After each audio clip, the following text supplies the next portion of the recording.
bare qalbii waan sifeete Simbaasu deebi Simbaasu biyyaan beekna deemsaaf kaate Simbaasu deebi jira jirtu hojjettoota siifanii jiruuf jireenya nageenya keessan maal fakkaata simbira ana bira gaarii galata waaqayyoo isin jedha har'a immoo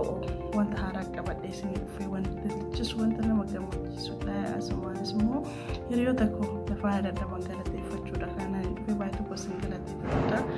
ammas warri maatii naaf hin taane maatii ta'a warri maatii koo taatan immoo akkuma kalee sana jajjabeessuudhaan nafaana turaa isin jedha hiriyoota koo inni wanti haaraan immoo yoo seera yuutuuba salammataa guddadheen jirachuudhaan dura na didee hundumtuu ifa guddatee na didee waan ta'eef ammoo akka haaraan gaddeebi'ee takka jedhee bakka inni na didee irraa akka haaraatti banadhee arrammoo ittiin waan na barbaachisu naaf qaqqabee jira wanta na barbaachisu ittiin guuteen jira seera yuutuuba guuteen jira jechuudha. Seera yuutuuba guutee dheeraa afaan guutee dubbachuu otoo hin taane dadhabbii waggaa hedduudha itti dadhabee jira jechuudha yuutuuba lama jechuun waan qallaalii mootii sunillee guddatee na didee ammas immoo akka haaraatti namni jiru jireenya namni jiruudha otoo jiraatu abdiin guutuu waan ta'eef jireenya itti fufa anis immoo otoo abdiin guuteen akka haaraatti dhaqaanan eegalee amma naa guddatee sa'aatiillee maasaabilillee guddatee hiriyoonni kun gargaartanii har'aan nageessans baay'ee tokko isin galateeffadha kanneen isaan maqaa isaanii odoon hundumaayyuu kaasanii tola garuu ijoolleen nadfaan dadhabdan isa lammataa kanarratti yuutuuba salamtaa kanarratti warreen dadhabdan maqaa keessan waamuun barbaada baay'ee tokko naaf galatooma baay'ee tokko gammadeen jira dhugaa dubbachuu fi si kana ta'ee nuti abbuma waa'ee yuutuuba kana haasa'u miti waa'ee isaa yaadachuu miti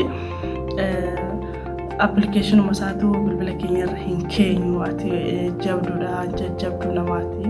utoo abdiin kutin akka haaraatti eegaltee ni milkoofta ammas warra naan jettanii na jajjabistan galatooma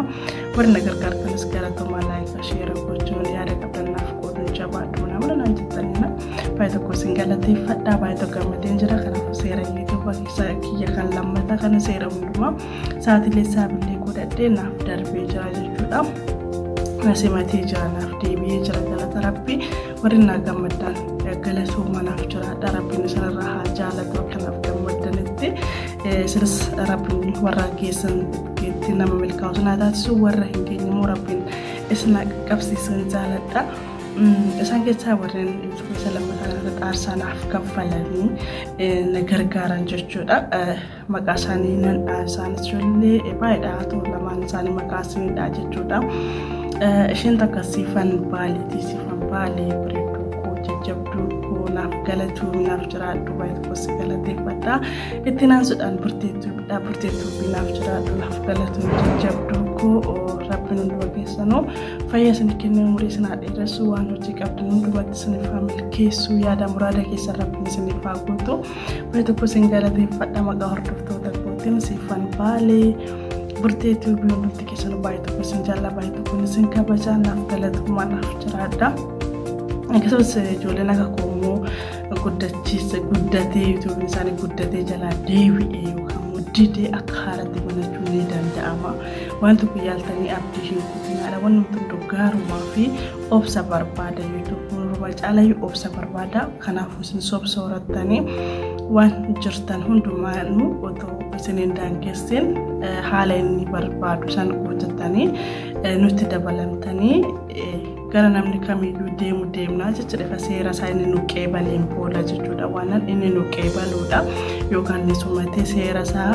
akka haaraatti akka gaariitti darbuudha jechuudha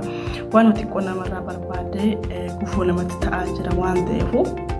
wanta si mudate maraayyuu obsaanii Racalamoo hiriyoota koo wanna hojjenne kanatti hojjennee inni milkoofnaa otoo hin taane yuutuuba jedhii waan akka qomaarati waan akka geemiti itti milkaa'uun dhiisuullee ni mala kanaafuu yuutuubiin hojii keenya dhuunfaa yookaan hojiidhanii wanta qabannee miti laata hojii dabalataan nuu ta'a jenneeti waan ta'eefu naaf taatti milkaa jettanii sammuu keessan of amansiistan taana ni miidhamtu yoo naa milkaa ittiin hojjedhaa yoo naa milkaa osbaate immoo akkuma nama kamiyyuu jettanii of amansiisudha malee dirqama itti milkaa'uun qabaa itti milkaa naa milkaa jettanii sammuu keessan amansiistanii YouTube kanarratti kan dadhabdan ta'e itti gadditu jechuudha. Kanaafuu lamas banii sadis banii tokkos milkaa'e lammaffaa keessattis milkaa'e garuu hojii kiyya jettanii itti dadhabdanis of sammuu keessan amansiisuun qabdanii jechuudha. Hiriyoota personal isiniif qabu kanadha. Wanta xiqqishuma wanta namarraa barbaadudha. Yoo waanuma tokkodha kan namarratti cufatu namarratti gubatu waan ta'eefu yaa hojii dabalataa keenya gaafa milkaa'e seera nuu darbee irratti hojjenna akka nama kamiyyuu jechaadha kan nuti bananne garuu hojii kan kootitti milkaa'e jennee sammuu keenya of amansiisne taanaan ofii keenyaaf kan nuti miidhamnu jechuudha. Of amansiisuu otoo hin taane Rabbi nu gargaaree irratti hojjechuu dandeenya jedhaati. Akka hojii lammataatti garuu yeroo kennaa fi yeroo qabdan kennaa fi obsa horachuudhaan itti fayyadama.